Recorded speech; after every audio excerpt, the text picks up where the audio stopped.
Hello and welcome to our podcast. Today we're telling you a famous, scary story. This story was written by Edgar Allan Poe many years ago. It's called The Telltale Heart. It's about a man who does something very bad. He thinks he's smart and careful, but his mind starts playing tricks on him. Get ready for chills and thrills. Listen closely as we tell you this dark tale. Here we go with our story. True. I am very nervous. I have always been nervous. But why do you think I'm crazy? The sickness made my senses sharper, not weaker. I could hear things from far away. I could hear sounds from heaven and earth. I could hear sounds from hell, too. So how can you say I'm mad? Listen carefully to my story. You'll see how calm I am. I can't remember when the idea first came to me. But once it did, it haunted me. I had no reason to hurt the old man. I loved him. He was always good to me. I didn't want his money. I think it was his eye that bothered me so much. Yes, it was his eye. He had the eye of a bird. A pale blue eye with a film. When it looked at me, my blood turned ice cold. So I decided to kill him. Now you think I'm crazy. But crazy people don't plan things so carefully like I did. For a whole week before I killed him, I was extra kind and friendly to him. Every night at midnight, I opened his door very slowly and quietly like a ghost. I put my head inside his room. Then I opened my lamp just a tiny crack. Just enough light to see his evil eye. I did this for 7 long nights. But each night his eye was closed. So I couldn't do what I planned to do. It wasn't the old man who made me angry. It was his horrible pale eye. Every morning I went to his room. I asked how he slept during the night. So you see, he would never guess that I watched him every single night. On the 8th night, I was extra careful opening his door. More careful than before. I felt so proud of my skill. He could never imagine my secret thoughts about him. I almost laughed thinking about it. Maybe he heard me. He moved in his bed suddenly. You might think I pulled back. But no! His room was dark as black paint. I knew he couldn't see me opening the door. So I kept pushing it slowly. I had my head inside the room. I was about to open my lamp completely. My thumb slipped on the metal part. The old man jumped up and cried out. "Who's there?" He yelled. I stayed perfectly still. I didn't move for an hour. He didn't lie back down. He sat up in bed. He was listening for sounds. I heard a small groan. It wasn't pain or sadness. It was fear and terror. I knew that sound well. I had made it myself many times at night, when terrible thoughts scared me. I knew what the old man was feeling right now. He was trying to tell himself it was nothing, just the wind or a mouse. But he couldn't convince himself. Death was coming closer to him in the dark. I waited a long time. Then I opened the lamp a tiny bit. Just one thin ray. The light fell right on his bird eye. It was wide open. I could see it clearly. It was all dull blue with that awful film over it. It made me freeze. I couldn't see his face or body. Just that horrible eye staring at me. Have you ever heard the sound of a watch wrapped in cotton? That's what I heard. It was his heartbeat! The sound made me even more angry than I already was. But I stayed calm and still.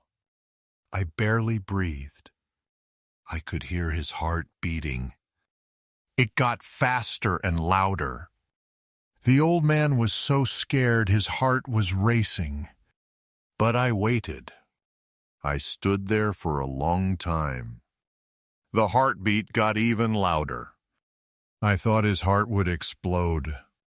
A new fear grabbed me. The neighbors might hear.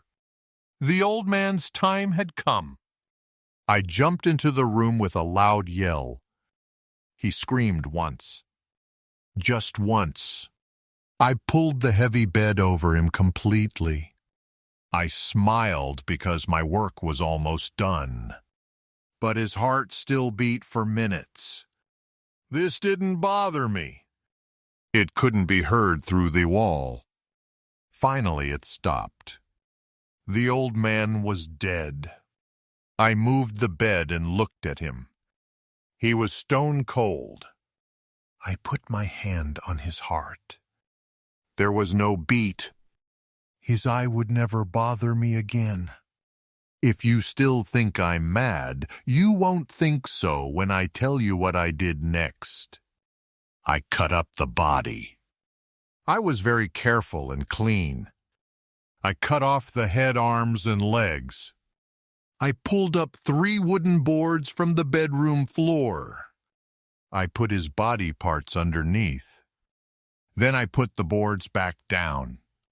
I was so smart. No blood anywhere to see. A bucket had caught everything. When I finished, it was 4 o'clock in the morning. Just then, I heard knocking at my front door. I went to answer it with confidence. 3 police officers stood there. A neighbor had heard a scream during the night. They came to search the house. I smiled because I had nothing to hide from them. The scream came from me, I said. I had a bad dream. The old man was visiting friends. I took them through the whole house. I told them to search everywhere they wanted. Finally, I brought them to his room. I showed them his money and things were safe. I was so confident that I brought chairs into the room. I told them to rest here. I put my own chair right over the spot where I buried the old man's body. The officers seemed happy. My calm way convinced them. We sat and talked about normal things. But soon I felt sick. I wished they would leave. My head hurt and my ears rang. The ringing got worse. I talked louder to make the feeling go away completely. But the sound kept getting stronger. What could I do? It was a low, quick sound, like a watch wrapped in cotton. I had trouble breathing. But the officers didn't notice. I talked even faster and louder. But the sound kept getting louder too. I stood up. I argued about silly things. I waved my arms around wildly. But the sound got louder. Why wouldn't they leave? I walked around the room. I said angry things. I dragged my chair across the floor. But still the sound grew. Louder! Louder! And still the men sat and smiled. Was it possible they couldn't hear it? No! They heard. They knew. They were making fun of my fear. This is what I thought. Anything was better than this pain. I couldn't stand their fake smiles any longer. I had to scream or die. And now again, listen. Louder, louder, louder. Stop pretending. I screamed. I admit it. Pull up the boards. Here! Here! It's the beating of his horrible heart. I confessed everything to the police officers. And that's the end of our story. The man's guilt made him hear the dead heart. His mind played tricks on him. He gave himself away to the police. What do you think? Was he really crazy? Or was the heart really still beating? Thanks for listening to our podcast today. We'll see you next time for another story.